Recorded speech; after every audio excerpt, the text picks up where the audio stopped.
Hitombo amintsika manankarivany ny fahasoavana sy ny fiadanana. Amen. Ity andro talata 4 Mai 2024 ty ny anjara mofinaina ho antsika dia asan'ny apôstôly 1:20 andiny voalohany ka hatramin'ny 20. Ivavaka aloha isika. Saotranao zay raha eo fa manakambara aminay manakariva ianao.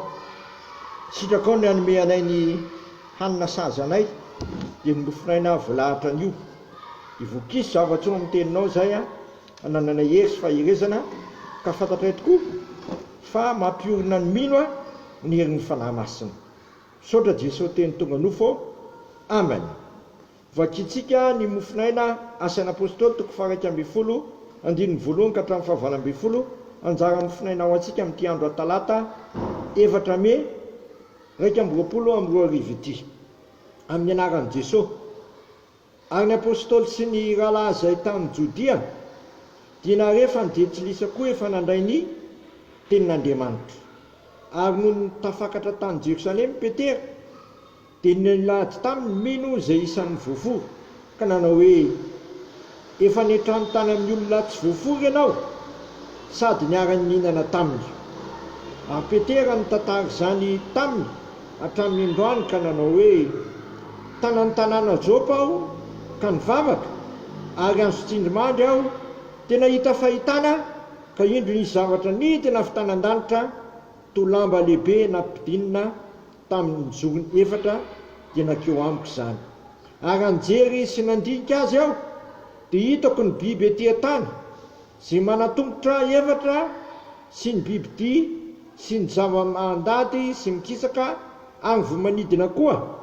Ary nandeha teo koa nanao tamiko hoe mitsangana ry Petera, vonoky hano fa ho zao sanatry tompoko fa tsy mbola niditra tamin'ny vavako izay zava-padina na tsy madio. Ary nisy feo avy tany an-danitra namaly fandroany hoe zay efa nodiovin'Andriamanitra azo ataonao fady. Ary ny telo nanaovan'izany dia misariny niakatra tany an-danitra indray zany rehetra zany. Ary tamin'izay dia indeo nisy telo lahy nijanona teo anoloan'ny trano nitoeranay izay hiaka avy tany Kasiara akeo amiko dia nasain'ny fanahy hiahaka tamin'ireo ka tsy zatafan'olona na dia kely akory azy. Ary niahaka tamiko koa reto rahalahy 9 ireto ka niditra tao an-tranon-dralehilahy izay ary nambarany taminay nahitany ny anjeny nitsangana tao an-tranony ka nanao hoe mandraha ho any Jopa ka ampanalao Simona zay ataoko hoe Petera. Izy laza tena aminao zay amonjenanao sy ny ankonanao rehetra. Ary raha vao niteny aho dia nilatsaka tamin'ny fanahy masina tahaka ny tamintsika fahiny dia nahatsiaro ny tenin'ny tompo aho zay nolazainy hoe Jaona nanao batisa tamin'ny rano fa nareo kosa dia atao batisa amin'ny fanahy masina. Koa raha mbola mba nomen'Andriamanitra azy ny fanomezana tahaka ny atsika fony vonino an' Jesosy Kristy tompo, izy moa no asakanan'Andriamanitra. Ary efa nandeha izany ireo dia nangina sady nankalaza an'Andriamanitra ka nanao hoe efa namen'Andriamanitra ny Jetsilisa koa ny fibebahana azo olontsena. Ray masino manamasinana amin'ny fahamarinana iteninao ny fahamarinana. Amen. Eto amin'ity lahatsoratra masin'ity ry havana dia zava-dehibe ny fandraisana ny Jentlisy. Zava-dehibe ny fandraisana ny Jentlisy. Inona moa natao hoe Jentlisy? Jentlisy dia ireo firenena tsy voafory. Raha tika amin'teny avokoa ireo firenena akoatran'ny Jiosy. Jiosy mantsy dia lazaina hoe firenena voafory na firenena nofidian'Andriamanitra manokana. Ary koa na ny firenena hafa tsy Jiosy aza dia isany manofidian'Andriamanitra ary efa niraisin'Andriamanitra ho ankonany. Eto dia zao ny voalaza manao hoe hita indrindra zany ery amin'ny 4:20 zay amonjenanao sy ny ankonanao rehetra. Zay amonjenanao sy ny ankonana rehetra. Ary efa niteny izany Paoly i Petera dia lasaka tamin'ny fanahy masina tahaka ny tamintsika fahity. Zava-dehibe zany hoe tongava amin'ny fanahy masina zany. Ny fanahy masina rehefa dia Andriamanitra monina ao anatsika, Andriamanitra mitoetra ao anatsika, Andriamanitra mameno ny fiainantsika, dia ilay Andriamanitra fitiavana, Andriamanitra fiainana. Eto dia nomen'Andriamanitra fiainana ihany koa na ny jetilisa amin'ny firenena. Rehefa nandray ny tenin'Andriamanitra, rehefa nitoriana tamin'ny tenin'Andriamanitra, dia natsara voatsindrona tao am-pony izy, dia nibebaka, dia niekinenony ary nahazo famelan-keloka, dia mena fanomezana teny fanahy masina.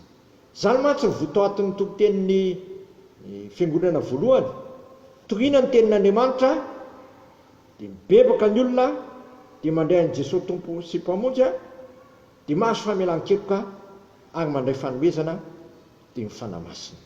Ry havana, miteza ianao anaiky an'i Jesosy tompo sy mpamonjy.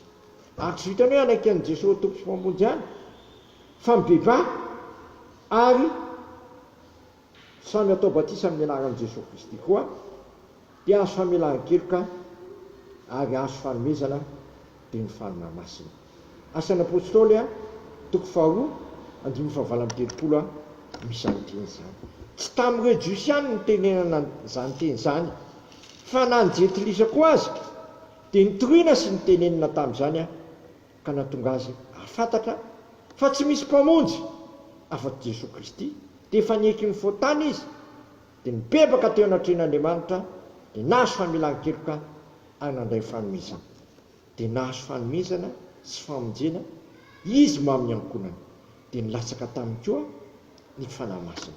Zay le fanomezana lehibe, dia le fiainana atolotr'Andriamanitra atsika, ny Andriamanitra monina ao anatsika, mitoetra ao anatsika, ary zay manana ny fanahy mitoeran'Andriamanitra, ary zay toeran'Andriamanitra mitoerany fahafahana ary manana ny fiainana. Koa meteza zasy ianao zay mandeha zao ny tenin'Andriamanitra ao, oka ianao iaiky ny fotanao, andray an'i Jesosy tompo sy mpamonjy, ary tsy vitan'izany fa omen'Andriamanitra famelan-keloka, ary rehefa mahazo famelan-keloka dia men'Andriamanitra fanomezana dia ny fanahy masina. Ka amin'izay ataonao rehetra, manomboka hatramin'ny kely indrindra ka hatramin'ny lehibe indrindra, miteza ianao ho fiainoana amin'ny fanahy masina. Tariny fanahy masina, fa zay tariny fanahy masina no zanak'Andriamanitra, ary ny fanahy misy no miara aminazy amin'ny fanahintsika fa zanak'Andriamanitra tsika ary zany tokoa isika. Romanina toko 9 zay matetika ataontsika fanekam-pinoana eto amin'ny fiangonana no zateboana. Romanina toko 9:12, fa zay tariny fanahyn'Andriamanitra no zanak'Andriamanitra. 15 toko 9, fa tsy nanay fanahy-pandevozana ao amin'ny tahotra indray ianareo, fa natray ny fanahy zanaka natsangana zay antsointsika hoe Abraham. Ny fanahy dia miara milazantsika fa zanak'Andriamanitra isika. Dia miteza zasy ianao hiara-dalana amin'Andriamanitra mandrakariva ao amin'ny fanahy masina, fa iza moa maharesy zao tontolo zao afa-tsy ny zanak'Andriamanitra rery ihany sy mino an'i Jesosy Kristy. Amen. Misaotranao zay raha eo noho ny amin'izany teny mamy zay nomenao anay izany. Aza avela ekeka foana zay, foka anaiky an'ilay zanakao, ary oka eky ny fotanay eo anatrehanao, ary ianao ame anay famelan-keloka sy fanomezana tsara indrindra dia ny fanahinao masina zay ampiterinao aminay tsirairay avy. Dia tonga aminay jesilisa koa ny fanomezana, ny fibebahana sy ny fiainana. Dia amin'izany tokoa anie ny fiainanay zay mandeha zao tenin'Andriamanitra ao, tarinao amin'ny ataonay kely indrindra ka hatramin'ny zavatra lehibe ataonay indrindra, dia fiainonao ny fanahinao masina zay, fa zay toerany fanahinao masina, ny toerany fahafahana, ary zay manana anao dia manana fiainana manak'izay. Dia sitrakainy hivavaka hoe rainay izay ny an-danitra, ho masina ane ny naranao, ho tonga ane ny fanjakanao, atao ane ny sitraponao etỳ tany tahaka ny an-danitra. Menay ny anina sahazo anay ary mamela ny elokay tahaka namelanay izay meloka taminay, ary iza mitondra anay amin'ny fakapanahy, fa manafanay amin'ny ratsy, anao ny fanjakana sy ny hery ary voninahitra manak'izay. Amen. Tanterahany tompo amintsika anie zao tsodrano zay tononona amin'ny anaray zanaka fanahy masina izao. Ary Andriamanitra ny fanantenana anie amena anareo amin'ny fifaliana sy ny fiadanana rehetra amin'ny fononareo, ho itombonareo amin'ny fanantenana no ny herin'ny fanahy masina, ary zay tariny fanahy masina no zanak'Andriamanitra, ny fanahy mihitsy no miara milaza amin'ny fanahintsika fa zanak'Andriamanitra sika ary zany tokoa isika. Amen. Voninahitra ny eo an'Andriamanitra rerany amin'ny anaran'ny Ray sy ny Zanaka ary ny fanahy masina. Amen.